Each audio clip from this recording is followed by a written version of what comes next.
Hey guys, welcome back to Forward Farming. I'm really excited for today's episode because we have a very special guest joining us. So this season, Becca and I are kind of broadening our guests outside of Wisconsin, and we wanted to include some of our favorite female farmers from across the country. And right away, we said that we wanted Grayce on here. So I'm super excited to be sitting here with Grayce today. If you don't know who Grayce is, I don't know if you're following Egg on social media because she's everywhere and she has like some of the most amazing content and I learned so much from her. So, Grayce, thank you so much for taking time with us today. And how the heck are you? I'm wonderful. Thank you for having me. Okay, Um, how let's just dive right into this. Usually we like to ask people their whole life story down to their social security numbers. So, can you give us a little bit of your background, where you came from, and kind of where you ended up today? yeah, of course. So I grew up, we'll just start from the very beginning. In like Yes. kindergarten, they ask you what you want to be when you grow up. Yeah, I did not know, had no idea. I just say a bunch of random stuff like, ooh, I want to be a lawyer. I'll be a doctor. Maybe I'll be a singer, something like that. And then I remember I was 9 years old. My dad took me to the farm with him. He did that a lot with all of us growing up. And on this particular day, he let me drive the combine. And from that moment on, anytime anybody asked me, "What do you want to be when you grow up?" it was a farmer. that's I don't awesome. I don't know what it was about it. It was just so much it was like so much fun. It felt really empowering, I guess. And I was just addicted. Um so that's how I got started in the farming journey. From then, I would help my dad whenever I was able to, but I was also a competitive dancer, which took up a lot of my time through middle school and high school. But if I wasn't at school, if I wasn't at dance practice, I was at the farm. And I was working really, really hard at everything that I was doing during that time. And in 2016, so when I was 15 and 16 years old, that is when I planted and harvested and sold my first crop. No big deal. So So that was really exciting. So I got started in 2016. I guess that would be 8 years now, which is crazy to think about. But a little bit of my family background. I grew up with seven brothers and sisters. We were all extremely close, and we still are. Um, except none of them farm. My little sister is a little bit interested in it, but at the moment, none of them are interested in making it a full time career like I have, which is fine. But of course, it would be a lot of fun to have them out there. But at the end of the day, as long as they're happy, I'm happy too. I was gonna say that Um, almost makes your life easier if like nobody else wants to be involved because seven kids is in this that's a day, that's lot. a lot. Yeah. Um, and then I guess on the social media side of it, I got started with that totally on accident. When I was in college, I was working for a cattle farmer part time, and I love cattle. Still do to this day. I want some so bad. So of course I was like in heaven during that year and a half of my life working there. And I was just posting about it all the time. Not for any reason other than I just loved it and I thought it was so much fun. And I kept doing that. Once I left school, I came home and was working on our farm again. I just kept posting stuff like that just because I was getting so much more involved in it, I guess. And one video went viral, and then another one did, and then another one. And it ended up within like literally a week's time. I'm not kidding. Within a week, I went from under 10,000 followers to like 60 or 70,000 Holy on cow. Instagram. Yeah, so I was like, well, I can either take this really seriously and then be able to pursue this full time eventually, or I could just keep doing what I'm doing and eventually it'll die off and it'll just be for fun. Hmm. Well, at that point in my life, I was working a full-time job, farming, and I was also trying to stay on top of my physical health. It was just a lot going on. And I was doing this little social media thing on the side, which takes a lot of time. It does. And I was like, I can't do this forever. This sucks. Like, I don't want to work a full time job anymore. I want to be on the farm all the time. Hmm. So I pushed really hard on social media. I worked really hard at my job. I bought a house literally within half a mile of the farm. And after I think a year and a half of working that welding job, I was able to come home and basically made a career out of farming and social media within a year and a half. And I'm actually really, really proud of that. Yeah, that's amazing. How old are you, if you don't mind me asking? Like, I'm 23. okay, so you went to school for welding. Is that right? I went to school, so I graduated high school and I went to college for ag business. Okay. And at the end of my second year is when COVID hit.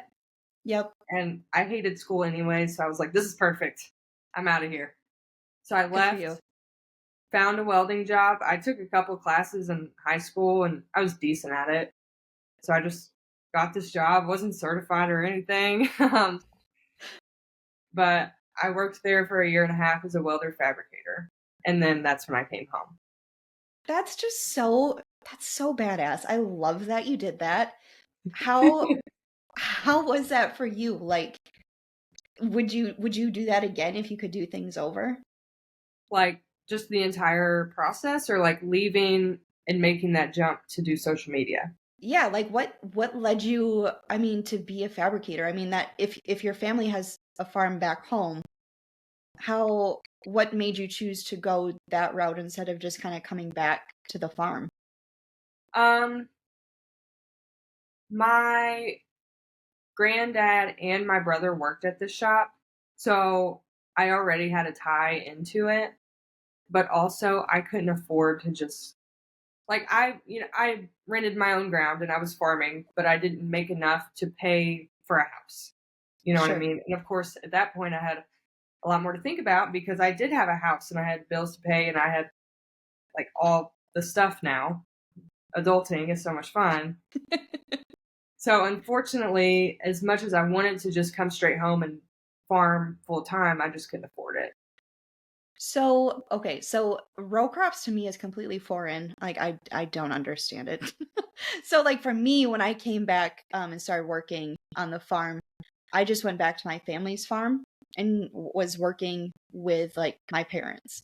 For you, you had your own land. Do you see your dad? Like, are you working with your dad still, or are you like doing your own thing completely separate from what he's doing? Does that make sense? Yes, we work very much together. So it's technically, yes, it's all farmed by different people. So, like my dad, my uncle, me, my great aunt, like we all have our own pieces, but we farm it all together just because it's easier that way. My dad and I do a lot of the work as far as planting, harvesting, trucking, turning wrenches, stuff like that. We do most of that, so it's just easier to do it all together. Okay. How long has your farm stayed in your family? Like what generation are you? I'm the eighth generation. It's been around for over 200 years. I think it's 211. Has it always been a row crop farm or have you guys done livestock and then kind of like rotated through?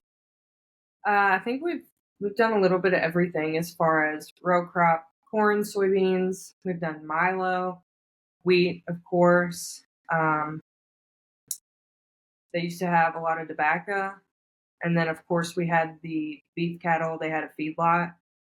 That was before I was born, though, unfortunately. But So what are your like what does this is a hard question. I'm sorry. What does like an average day for you look like? A typical day? um, An average week? Is that easier? Is a week easier than a day?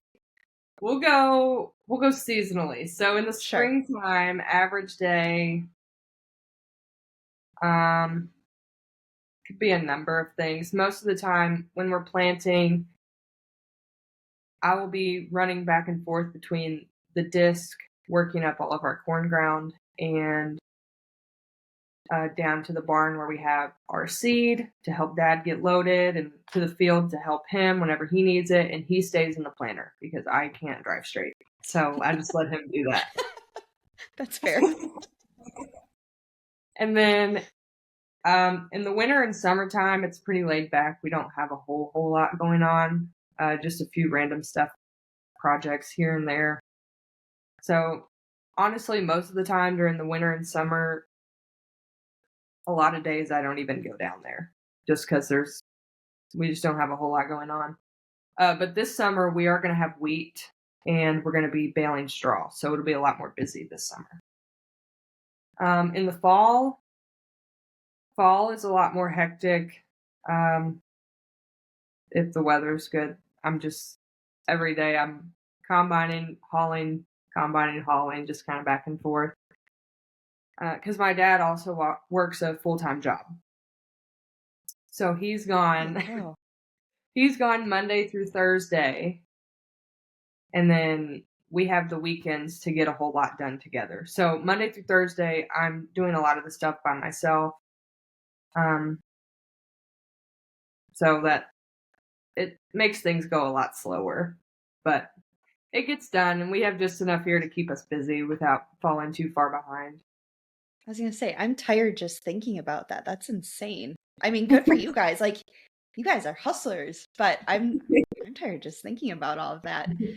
Um, so if money wasn't an option, right, and like 20 years from now, you're running the farm, what does that look like for you? Are you planning on hanging around here forever? Like, this is where you want to be and where you want to be until you die kind of a thing, or is this going to be kind of uh we'll see what the future holds situation? um, it's a little bit of both. Uh, if there's anybody listening that is not familiar with me, I am in a relationship with Gavin. He lives 5 hours away from me, which makes things a little bit more difficult. But looking forward into the future, it's definitely a mix of being here and being there and doing a lot of traveling, but also doing a lot of expanding, hopefully, in the future. Not only expanding the row crop farm, but expanding into livestock, expanding into retail sales because with the popcorn, he's a popcorn farmer. And I don't know, we just have a whole lot of plans, a whole lot of stuff coming down the pipeline that we're really excited about. But if money was no object, definitely expansion and yeah, I guess that's the word, expansion. That's exciting. I'm glad to hear that. I love following you guys. It's just like this cute. It's like my version of the like a happy ending of The Bachelor. I'm like, "Oh, what are you guys doing? This is so fun." Um, how did you guys meet anyway? Did you meet through social media or did you go to an event and you saw him there?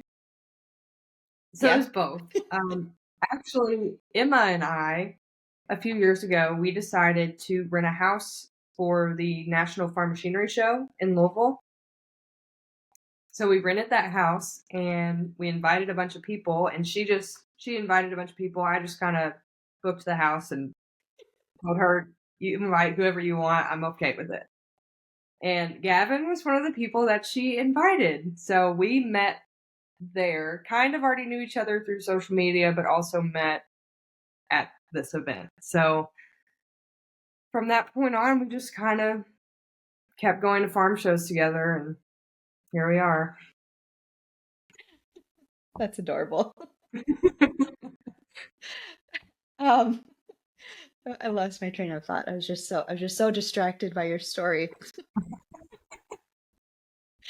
Okay, talk to me talk to me about social media. How when you had those first couple videos go viral, how did you handle that? I mean, that happened when you were pretty young, so like even it's wild. Like social media just it's so crazy, and for you to blow up that fast, did it get to your head kind of, or were you just like, this is weird, what do I do with this? Or did you just like, yeah, I'm gonna run with this? I Gosh, it was so weird.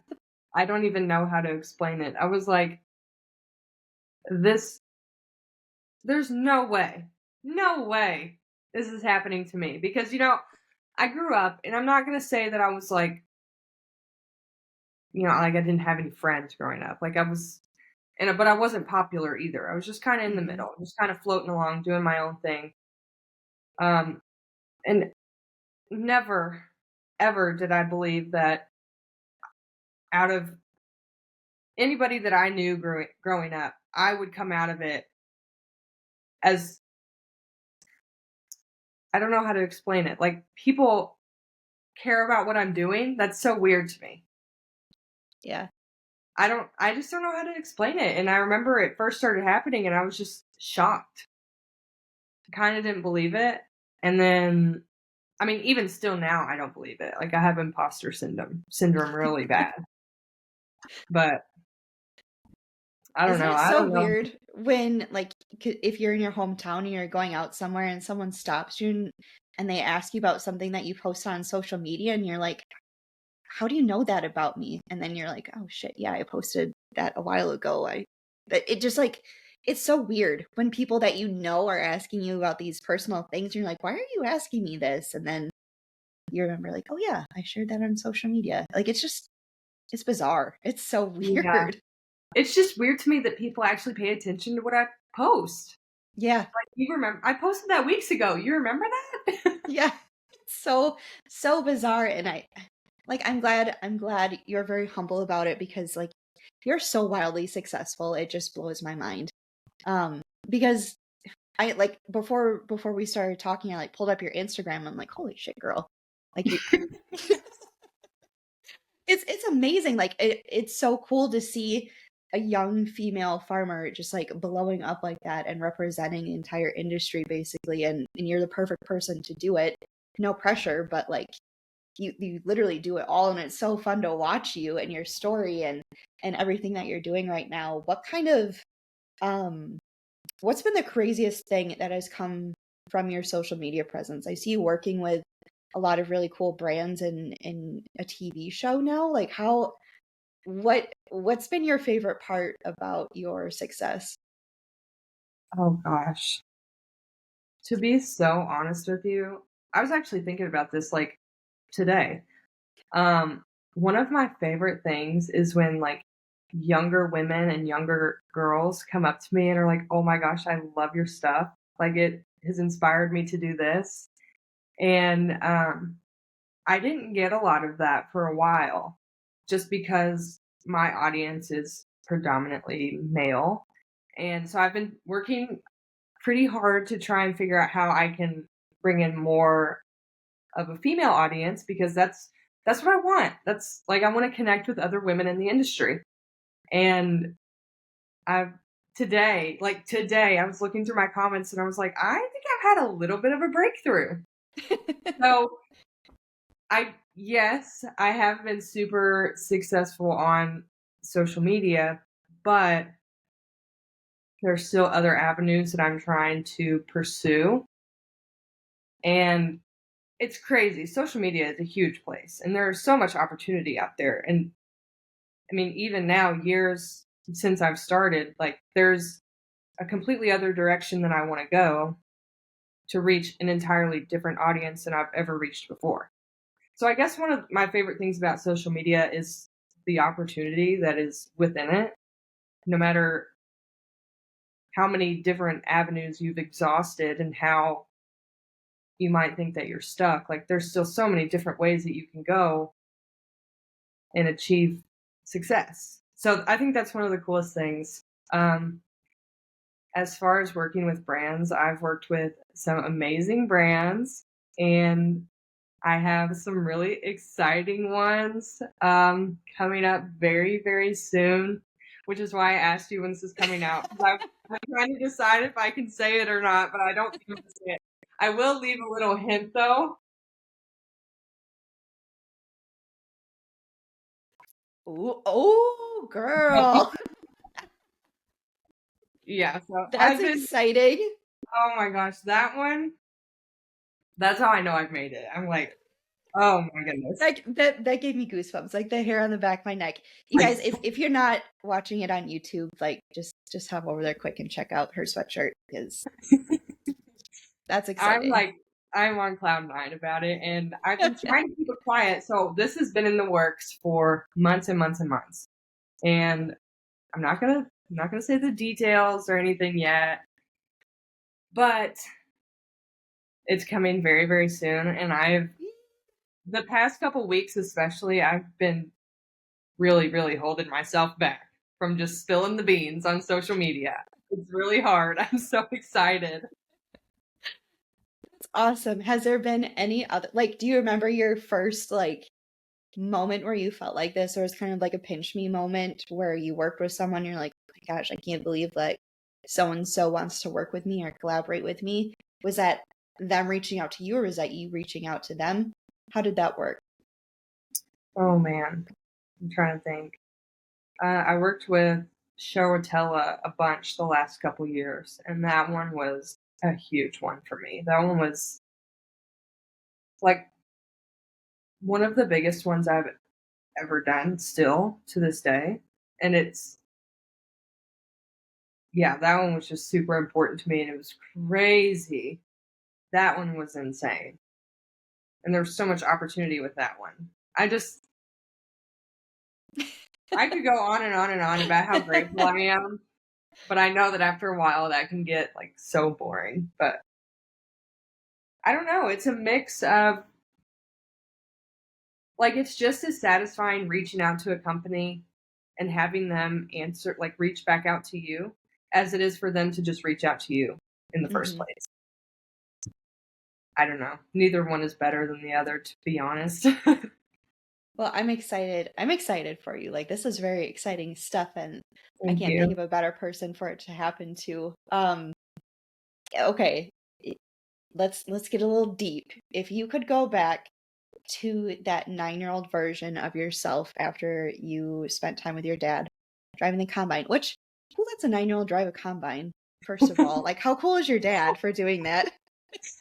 If you could go back to your 9-year-old self after that day, what would you tell her? Like what advice would you give her? Like what would you say to her at that in that moment? I know that's a hard one. I'm sorry. I know how cliche it sounds. Just tell myself that I'm beautiful just the way I am. So growing up, I was very secure in my place in the ag industry. Like it wasn't ever anything that I was, self-conscious of. Like from the very beginning, I would stand on top of a building and say, I'm a farmer. I love farming. Like I was never ashamed. Like I never tried to hide it. Like I was up in my high school wearing muddy boots, getting mud all over the floor. Like I just didn't care about any of that. But I don't know. I guess after high school, I just kind of got lost in it, like beauty standards, I guess. I've always been really small and just kind of, I don't know, I got picked on for that and I still get picked on for that. But I guess my advice to my younger self would be that you're beautiful and you don't have to listen to what anybody else thinks of you. Oh, that's so sweet. How okay. Ah, like I just can't believe all the things that you've done and you're only 23. Like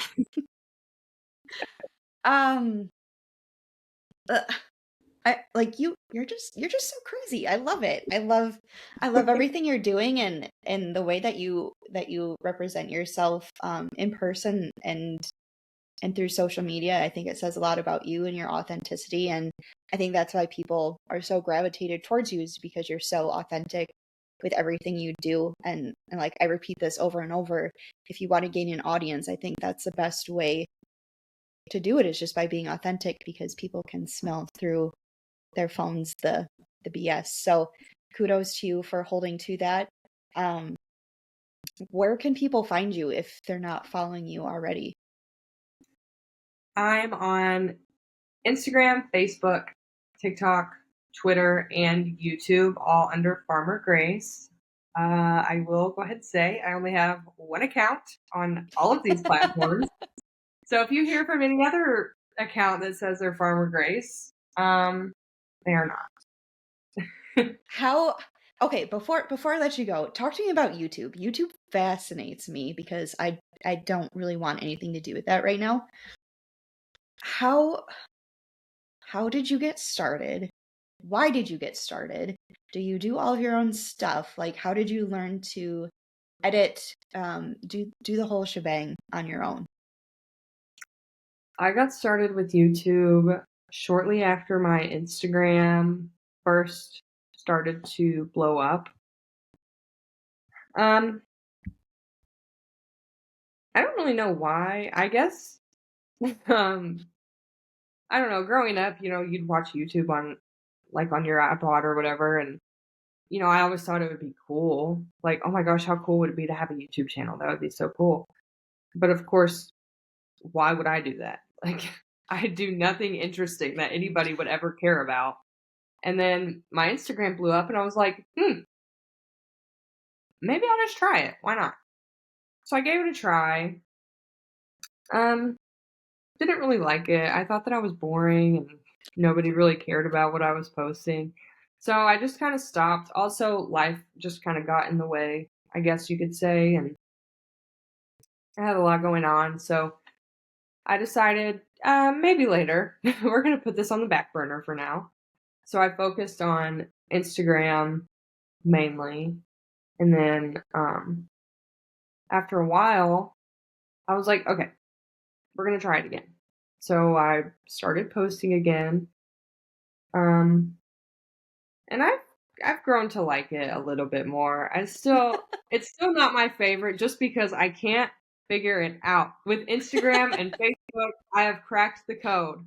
But YouTube, it's a whole different beast and it's driving me nuts. I can't figure it out.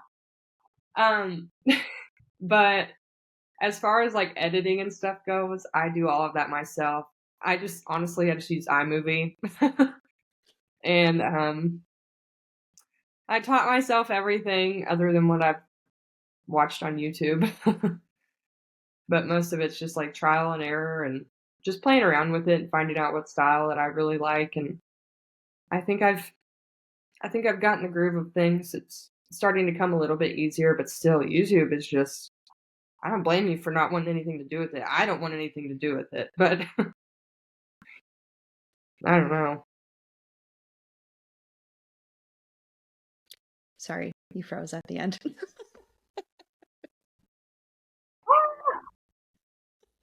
What Okay, part did you hear? I don't think I really said anything. I think something about YouTube is just a bear. I think it was just the end of your sentence. So you're good. You're Yeah. good. You're good. Okay. Anyway, it wouldn't be a forward farming episode if we didn't have some technical difficulties. So anyway, Grayce, thank you so much for coming on here with us today. Again, like you're doing so many amazing things and you're just rocking it. So keep on rocking it, and I'm excited to watch you grow and whatever your future holds. So just keep on keeping on. You're doing great. You're doing great, sweetie. Thank you. Thank you so much. Thank you for having me. This was so much fun. Yes, of course. Anytime you want to come back, you just let me know.